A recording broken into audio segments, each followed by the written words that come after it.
All right, now we welcome into the show Mr. QB Class on Twitter himself. He has been on the show many times, but never in person. But here we are in Indianapolis at the NFL Combine. Derrik Klassen, great to have you, buddy. What's going on, man? Good to be here. Good to do the show in person. This is like fourth or fifth time, but it's good to be in person now, not over.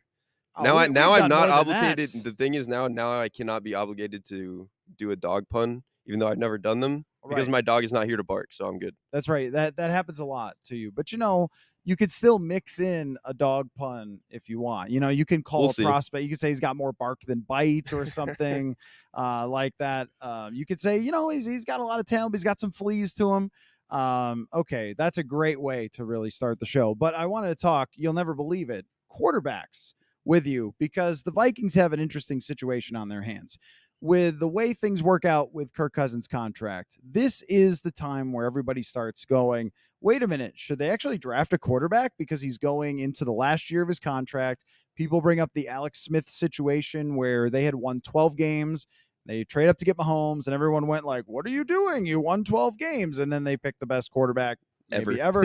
And so I think that there's a lot of dots being connected, especially with Anthony Richardson. So I would love your opinion on just how they should handle this situation with Cousins. Should they let it play out for a year and draft next year? Should they just put all their chips into the middle of the table and trade up? Are they going to be able to trade up? Thoughts? I think what it's going to take to go up to get one of these quarterbacks is really the biggest obstacle because I would love for them to go up and get Anthony Richardson or, whoever it is that they really like. I would love for them to do that because I do think it's not even just that Cousins is going into his final year. It's like I think at this point we've seen everything Kirk Cousins can be. He's quarterback 14 in the NFL, and that's probably never going to be good enough, especially with the money that they're paying him. So I think you kind of have to move on. It's just going to take a lot for them to get up there. I think especially I think the closer we get to the draft, we're going to realize all these guys are going top 8, and that's going to be a lot of movement for them. And I just don't know even how many at a certain point teams just might not be willing to move, or other teams, I think, like the Colts in particular, maybe the Raiders are just going to maybe be more desperate because they don't have a guy right now, right? The Vikings might be in their head if we can't trade up, worst case, we still have Kirk for another year. We'll figure it out after then. So I don't know. I think it's going to be tough for them to go up and get a guy. I think so too. And not having a lot of draft capital does not help. Yes. They traded their second round pick for TJ Hawkinson, which was a really good trade for them. And he's a very good player. And they're going to probably sign him to an extension. So you get a win with that. At the same time, you can't give someone a second if Right. you're trying to move up. The other part of it is that everyone needs to draft a quarterback. When you go through the top 12 teams, you're like, yep. Like even if they didn't believe that Anthony Richardson, which I'm assuming that a lot of people have him as fourth, maybe you'll have a different opinion on that out of these quarterbacks. But even if that he was, maybe I don't know. Even if it was a different situation, he would be 15th or something, and the Vikings would still struggle to try and trade up because they have so little draft capital. But if they were to reach deep into the future, maybe they could try to pull something off. It just feels like there's so many teams in the current landscape that have a great argument that no one is even trading with you to let you have him. Yes, exactly. I just the quarterback market, this quarterback class, I think is fine, but I think the market is really driving all of these guys up because there's not really any free. I mean, Lamar might be a free agent, so that could kind of change some things. I think, especially for some of the teams that um, have some more established head coaches and really want just a guy that I think they know they can play.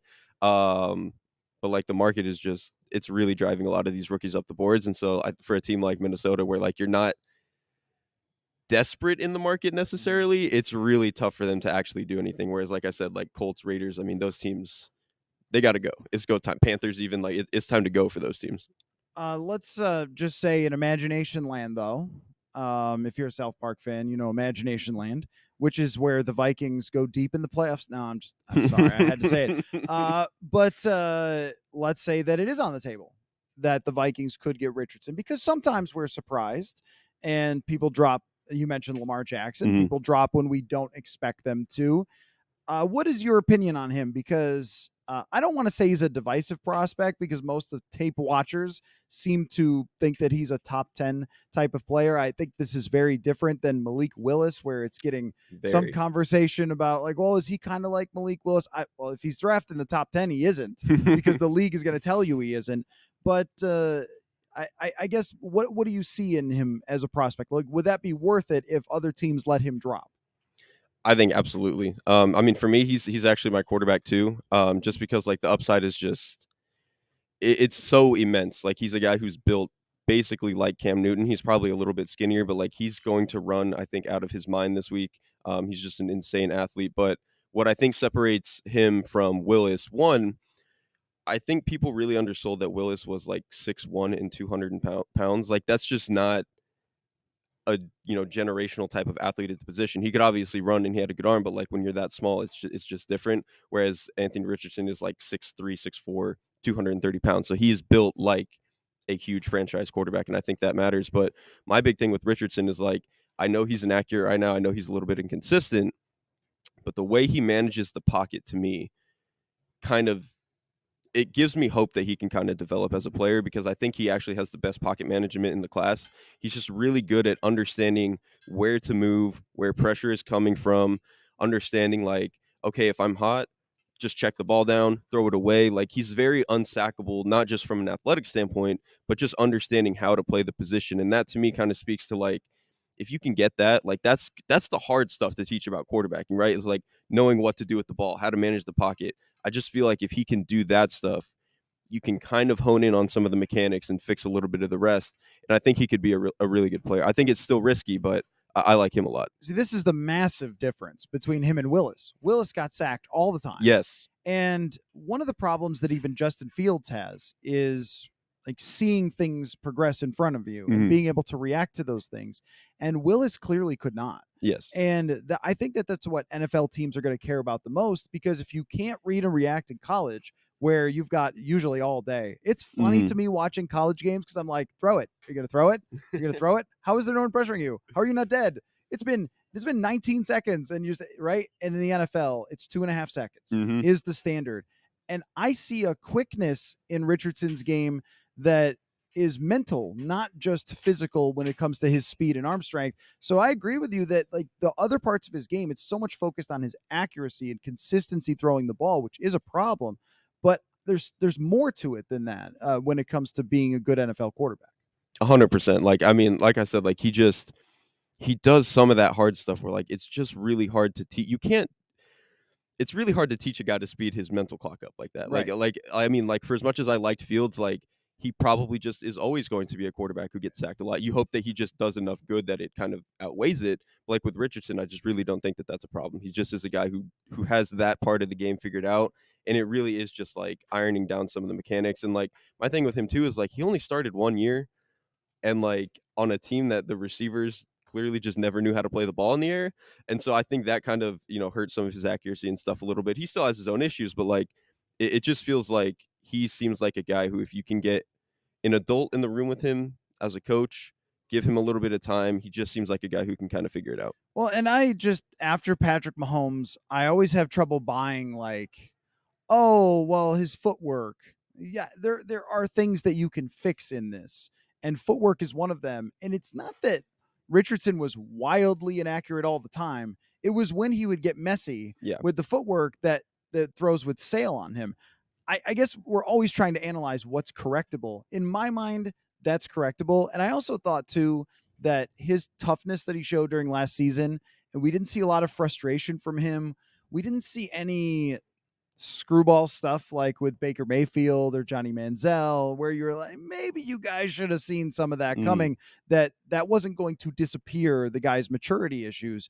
But with Anthony Richardson, he checks all of those boxes. And I think this is why he will ultimately go in the top 10, but he is by far the most interesting prospect in this, because I think some teams will see different things with him. 100%. And like even to speak to that like toughness, even from like a mental perspective, like I remember watching Jared Goff at Cal actually, and he was kind of a guy who, like, if he made a mistake, they kind of started to build on each other, and the game just really got away from him. And like games got away from Florida as a team, but Anthony Richardson in particular, it just didn't seem like games got away from him. It seemed like he just kept going, he kept battling, like, he just kinda did what he did, and, like, if the chips didn't fall right, I mean, sometimes they just don't, but, he just seemed like a guy who did a really good job of keeping a level head, and I think for an NFL quarterback, that is very, very important, and I think we've seen that with a lot of guys who, come from I think too, especially, like, a lot of the bigger programs who, like, haven't necessarily had to battle that.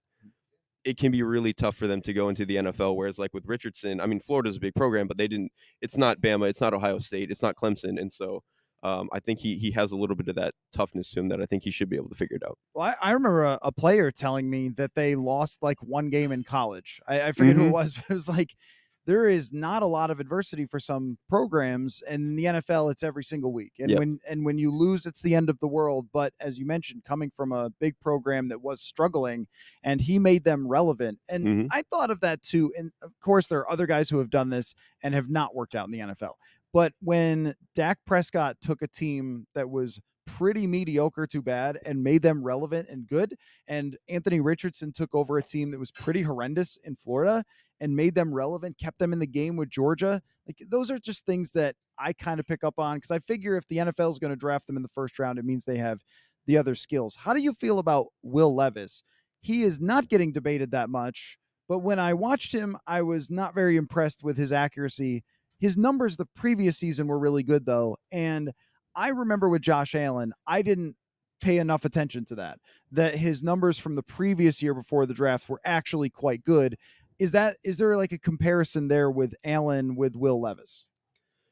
Not for me, just because I think the easy starting point is just Josh Allen was 6'5", 240 pounds, cyborg athlete. He was hurdling people and scrambling around 30 yards behind the line of scrimmage and doing stuff you're only really supposed to do in Madden, but he was making it work anyway.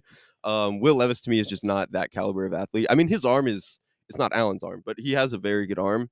But I think the athletic ability is closer to like the 80% version of Ryan Tannehill we're getting, which is like you can get him to run for chunks of 10 yards at a time, but it's not a consistent threat that you're actually worried about.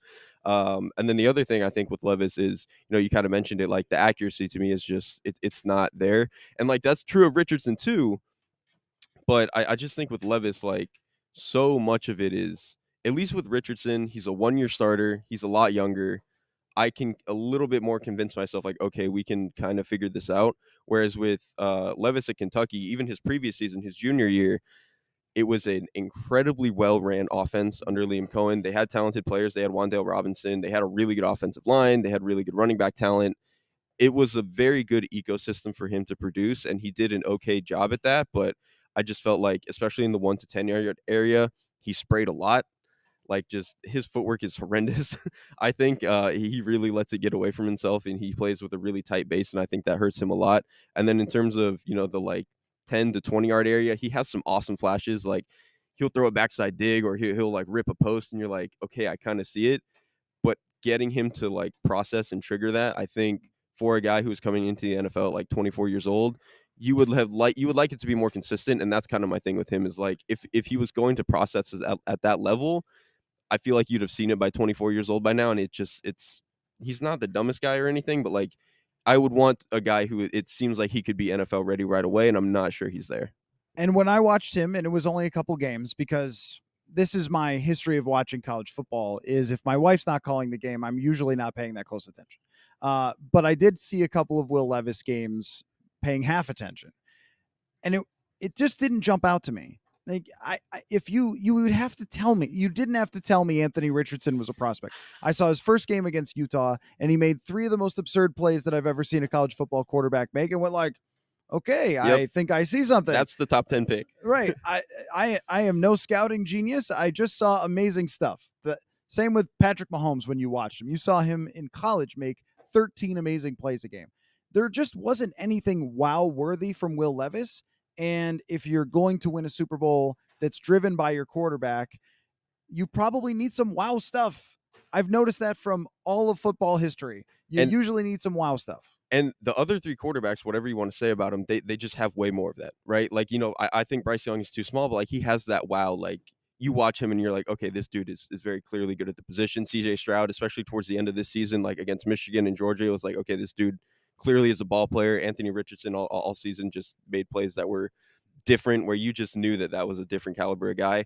Will Levis, you watch it and it's like you're like Carson Wentz or Ryan Tannehill or something, which is Carson like Wentz is pretty good. that's I mean that's an NFL quarterback, right? But it's not moving the needle. It's not really doing a whole lot for Yeah. you as a I like that franchise. comp though. Yeah, I mean he feels like the version of Carson Wentz that doesn't have his legs anymore. That's kind of what I kind of get from him. So why do you think that he's put there? Is it just because, and this does happen often, when someone comes out of their junior year, everyone decides you're a top pick, and then you just stay there regardless of what it looked like in that previous season? But I also don't want to overreact because Justin Herbert also kind of had that too. Mhm. Oh, this guy's going to be the top pick.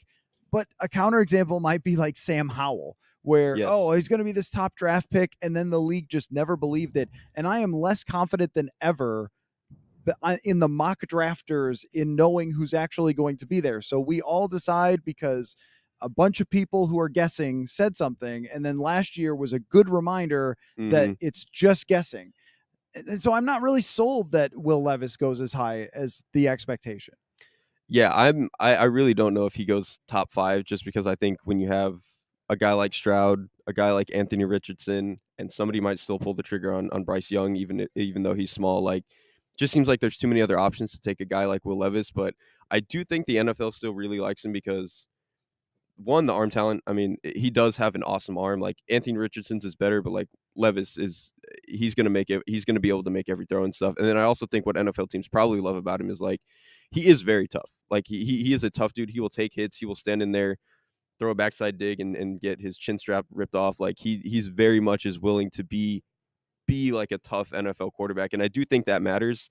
Um, it just feels a little bit like teams, I think, see an idea of a franchise quarterback, but it's not actually fleshed out, but they're willing to see what's going to happen anyway. Well, because if he's even good, you can win with that Mhm. as a rookie quarterback If he contract. is Ryan Tannehill, you can win with that on a rookie contract. Yeah. Absolutely. I mean, even Tennessee, when they first got Ryan Tannehill, he Yeah. was not expensive and they won a lot of games by Mhm. building a great team around him. And I remember talking to a scout here on the show, Jim Monis, who had been a scout and ended up in player personnel and then was doing media and some XFL stuff and whatever. But I asked him, like, how did you scout quarterbacks? Like, what was your big thing? And of course there's all the technical stuff, the throwing motion and whatever else. But he's like, ultimately what it usually comes down to, if you check those boxes, is toughness Mhm. and how you lead and how you deal with a lot of things around you. So that toughness to Will Levis kind of evens it out. If he were to drop into the Vikings ballpark, would that be worth it where they're drafting? I mean, so I have a 7.6 grade on our Bleacher Report scale, which is like basically a mid to low second round pick. But when it comes to the draft, you kind of do have to give them like the half round bump because they're a quarterback that play the most important position. If you can get a cheap one, it does a whole lot for your franchise. I think where the Vikings are picking, it's probably fine to take the gamble at that point. I don't know if I would be too excited, but it's like if you give him a year, all that jazz, like maybe you can get something. And I do think that the way they run their offense actually does fit what he wants to do because it's pretty similar to what he did at Kentucky, that Shanahan-esque type of system. Like that's very much what he did, especially his junior season under Liam Cohen. Um, his senior year was more of like not a real version of that offense. But I do think it makes a lot of sense for him. So I think you could sell yourself on it. I wouldn't be too excited, but like if that's their only option left and they really wanted to get a plan in place for Kirk Cousins, they don't want to wait for next year, and they probably don't think they're going to be bad enough to get Drake May or Caleb Williams next year. Like I kind of get making the move now. And if they stay with Cousins, then they probably won't be. I mean, Right. your floor, you already know what it is. The guy's never won fewer than 7 games. Exactly. So you're going to win at least 7, probably maybe more than that, depending on how the schedule plays out. And you'll be talking about this the same way next year. If your plan is to move on from Cousins, is how are we going to get one? And then you're pressed, like you have to do it next Right. year. Right. And then everyone knows that. So if Mhm. you're trying to trade up for one, they're like, it seems like you guys really need a Mhm. quarterback. Whereas this year, it might be not the case that teams would be a little more willing to deal. But I also think that there's so many desperate teams at the top of the draft that they'll probably take all these guys in the top 10 and they'll just be gone anyway. And the Vikings will never get that chance. I don't know if through a Vikings lens, if Stroud and Young are worth talking about, because it just seems like they're going to go at the very, very top. I like Stroud more than Young. And I don't know if it's entirely based on just the size, although the skinniness is a problem Mhm. because you just get beat up in the Yeah. NFL. But the way Stroud played in his last couple of games, there was a playmaking element to him, and he can just throw the football. Like what this often comes down to is, can this dude throw the football like a maniac, like a complete sociopath, which is like Joe Burrow. It's kind of the Yes. same thing. It was like, well, is Joe Burrow, was it a product of this? Like, did you see the throws? Yes. That's how I feel about CJ Stroud. Did you see the throws? The thing with CJ Stroud is I think, especially compared to every other quarterback in this class, maybe with the exception of Young, is like when he throws, it just seems easy. You know what I mean? Like it just seems like this is a very natural thing for him to be as good as he is. And like Richardson and Levis have stronger arms. Like they have that S tier, like, throw it through a keyhole type of arm if they really want to. But Stroud he has like an A level arm, and then the accuracy is just so different. Like the way that he will place a comeback on the sideline, the way that he will understand how to throw like an over route between zones, the way that he knows how to like keep guys away from getting hit, like hide them, basically keep the ball away from a safety or all that jazz. Like he's just a very conscious player in terms of where he wants to put the ball. And I think that kind of speaks to how smart he is as a player and how developed he is at this stage. And so you have all of that. You have one thing I actually came to really appreciate about CJ Stroud was when I watched him the first couple of games, and even last year, I was like, his pocket presence was just not doing it for me at first. But the more I watched him, especially over the back half of this year, I was like, okay, he's really getting better at understanding how to play with bodies around him, how to move his body, how to really keep himself clean to get throws off. And I think that development is really a skill that you really need to have in the NFL, which is, it's again why Richardson kind of has that to him too. And it's why I really like both of those two at the top. So I think when you combine his arm talent, you combine some of the development he showed in those areas, on top of him also being a pretty good athlete. He's not going to be a designed runner really, but he's going to be a guy who can get outside the pocket and make some plays. You have all that, and then the playmaking he made in the Georgia game, he just very much feels like safe is always a bad word, but like if there is one guy I just feel like I'm not panicking when I take him, he's the guy in this class. And when you talk about the toughness element, you go up against Georgia, they win 62-7 or whatever the next week. Mhm. Like, yeah, you got to be pretty tough to go up against them. I just, having watched and covered enough games of Rodgers and Drew Brees playing against the Vikings, anticipation in throwing is really a crazy thing. When guys don't have it and they need to see someone be open before they throw it, it's so much harder in the NFL. And Stroud will throw it way before the guy is open. Mhm. And I know that that's like an old kind of thing, but it's always there. You know who had this always was Geno Smith, and Yes. then it just sort of like, oh well, he kind of got it and got an opportunity, and then you finally saw it. But I remember that when that draft happened, that was the big thing that he was known for, is he could just anticipate throwing. There's not many people in general who can ever do this, throw it to where someone isn't and where they're going to be. And CJ Stroud to me has that more than Bryce Young. Mhm. But Bryce Young he is just a barrel of fun. And he is Yeah. so much fun to watch. Have you seen he's like Steph Curry? Come on, if we're making ridiculous comparisons because it's draft season, that's fun. At least once a year we do a show comparing like quarterbacks to inanimate objects. Mhm. So you might as well call him Steph Curry. I mean, I guess. I'm not actually too much of a basketball guy. I It's mean, I draft know who season. Steph You know Curry who is, Steph but I Curry know is. Steph Curry, but You live in California. I don't know if I could come up with a different wacky basketball comp. But I mean, Young is fun. It's just my thing with Young is like he's very fun. He very clearly has that like playmaker it factor to him. I think his arm is actually it's not great, but like he will be able to make I think most NFL throws. Um, it's just like we have to be real about how a guy that size, and it's like we've seen a couple of short guys work out. We've seen Russell Wilson was obviously good for like a decade. Kyler Murray has played at an or at an MVP level, like when he's really going. But like Russell Wilson was a lot thicker. Even Kyler Murray was a lot thicker, and he's having a lot of injury issues. Like he gets banged up at the back half of basically every season at this point. And I think Bryce Young, not only is he as short as those guys, he probably is playing at least 10 to 15 pounds lighter than those guys. I don't know what he's going to weigh in this week, but he very clearly is playing at like 185, 190. That just it's very scary. And it's not I think whenever I bring that up, people will go, "Oh, well, that means you think he's just, one hit is gonna snap him." And it's like, that's not really that. It's more the Kyler Murray thing where it's just after 10 games of getting hit and getting hit and getting hit, like, it's gonna wear on you. And when you have that over 4 or 5 years, it's like that's the thing with Young is like I think he could actually be a good player out of the gate for a rookie contract, but can he sustain this for 8 years? I have a really hard time seeing that. And I remember also because of course now everyone is Mahomes. So Of talk course. about Yep. it's less ridiculous to compare him to an inanimate object than compare anyone to Mahomes pretty Yes. much ever coming out. But I remember looking at this stat, maybe it was a PFF stat, that 65% of Patrick Mahomes' passes are just regular NFL quarterback passes. They're not scrambles, they're not making crazy plays. And as fun as the crazy plays can be, and we want to see greatness, of course, a lot of it is just standing in the pocket Mhm. and making throws and delivering the football and playing point guard. And I'm not sure with guys that are on the shorter side how easy that is to do because Yes. even Russell Wilson and Kyler Murray cannot do that in the same way that even Josh Allen can if asked to do it, or Mhm. Patrick Mahomes. Mahomes is like at least 6'2.5", 6'3". Mhm. Like the guys in front of you are 6'5". Yes. It is a very hard thing to do.